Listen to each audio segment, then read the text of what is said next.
El día de hoy celebramos el 106 aniversario de la promulgación de la Constitución de 1917 que funda el México moderno. Su redacción es el acto previo, formal e indispensable que encuentran los diversos grupos para cesar las hostilidades y la guerra. Para ello, adoptan un acuerdo explícito: someterse al Estado de Derecho. Quienes entonces pactan la paz no son solamente adversarios, son auténticos enemigos que se han enfrentado hasta la muerte. La lección central es: cuando la política falla, la violencia estalla. Los mexicanos de hace un siglo olvidan su hermandad, su origen común, dejan de escucharse y pierden la sensatez, la solidaridad y la vida. En el Constituyente esgrimen sus argumentos, confrontan sus visiones del país y desahogan sus agravios.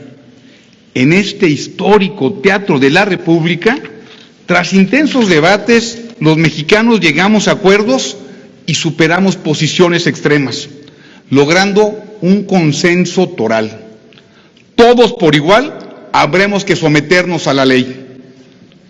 No hay momento ni lugar más oportuno que este para hacer una reflexión del espíritu que anima la Constitución, de su carácter supremo, de su vocación democrática y de su celo por la justicia social y la defensa de las libertades.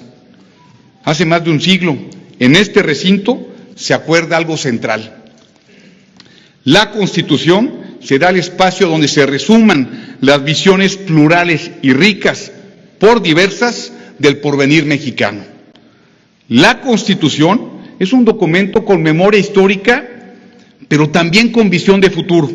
Es un texto revolucionario y lo es paradójicamente porque además de introducir transformaciones radicales, no avasalla, concilia, retoma el espíritu soberano y libertario de los sentimientos de la nación, que es el Estado federal, y el disfrute de libertades de la Constitución de 1824, y el carácter laico del Estado, y el reconocimiento de los derechos del hombre como base de las instituciones sociales de la Constitución del 57.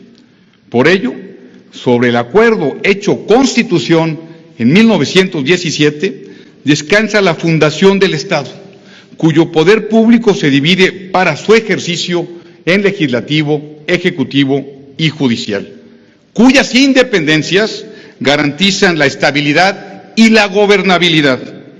La Federación se integra por estados libres y soberanos, y no menos importante, se consagra al municipio libre como la célula fundamental del Estado mexicano.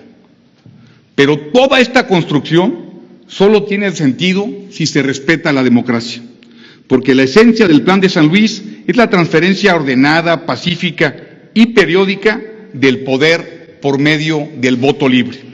Todos estos son avances esenciales para la vida de México. La supremacía de la Constitución se afirma sobre el poder de los ejércitos revolucionarios y de sus caudillos. Nunca, salvo el breve periodo de la República restaurada, había México logrado librarse del poder de un solo hombre. El principio del fin de esa realidad se da aquí, cuando se acuerda que no habrá nadie por encima de la Constitución. Tampoco admite ni entonces ni hoy atajos, planes o procedimientos legislativos para violentarla. La ley suprema lo es a pesar de la voluntad de quienes mandan, de los anhelos de las facciones o de las añoranzas de los poderes fácticos. El blindaje de la supremacía constitucional reside en la soberanía popular. Los poderes eligen y al hacerlo responden a quienes votaron libremente. Todos los servidores públicos somos mandatarios. Quien manda es el ciudadano y expresa su voluntad en elecciones auténticas, libres y periódicas. La democracia es la columna vertebral del México moderno. Es el motor del sistema político y es la vida de las instituciones republicanas. La democracia es el sistema más elevado de expresión de las libertades políticas.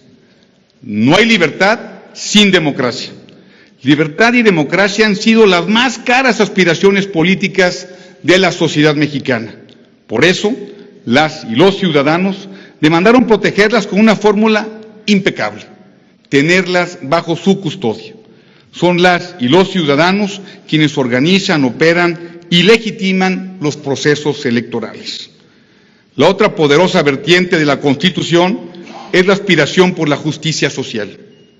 En 1910, México desfallecía de pobreza.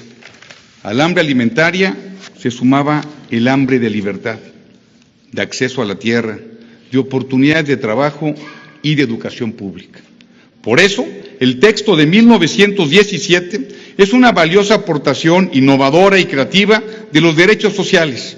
La distribución de oportunidades se da otorgándole a las y a los mexicanos la posibilidad de alimentarse, de trabajar y tener un patrimonio, pero también de estudiar, de organizarse gremial y políticamente, de vivir con seguridad y con pleno acceso a la justicia. Es verdad que tenemos rezagos históricos vergonzosos y muy lamentables, que no hemos sido capaces de resolver integralmente y que nos comprometen a trabajar por los más pobres con honradez y con eficiencia. En los años recientes se ha realizado un esfuerzo sin precedente para distribuir apoyos a los más necesitados. Con ello, pretendemos cumplir el otro anhelo que tutela nuestra Constitución: alcanzar un México más justo, igualitario y solidario. Profundizar, ensanchar y apresurar el disfrute de la igualdad y la justicia en todos los hogares mexicanos requiere de la concordia nacional y una creciente participación ciudadana. Un país que se construya de abajo hacia arriba.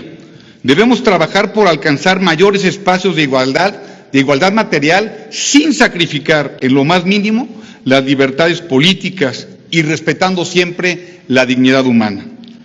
No ha habido, no hay y no habrá igualdad social sin libertad y pluralismo político. La democracia que no es libre se marchita. La libertad que no se ejerce se pierde. Celebrar la Constitución demanda principalmente respetarla. Hoy es un muy buen día para hacer un ejercicio de memoria, pero también de imaginación colectiva, de reflexión, pero también de determinación y de compromiso. La memoria nos demanda recordar que la injusticia que imperaba en el México de 1910 no daba espacio para la oposición política ni para la renovación pacífica de los poderes. Esto se traduce en la proclama democrática: sufragio efectivo, no reelección. Los días que vivimos nos urgen a restablecer la convivencia pacífica y respetuosa como método para lograr el consenso, y el consenso como medio para la concordia y la armonía social. Y la unidad de los mexicanos nos van a permitir conseguir mayores niveles de libertad, igualdad y justicia.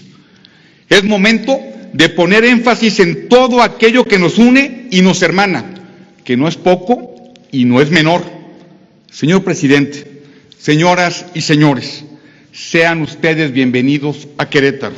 Hoy, que se dan cita a los poderes constituidos del Estado mexicano, deseo reiterar ante la nación nuestro compromiso de guardar y hacer guardar la Constitución política de los Estados Unidos mexicanos y fortalecer el Estado de Derecho. Muchas gracias.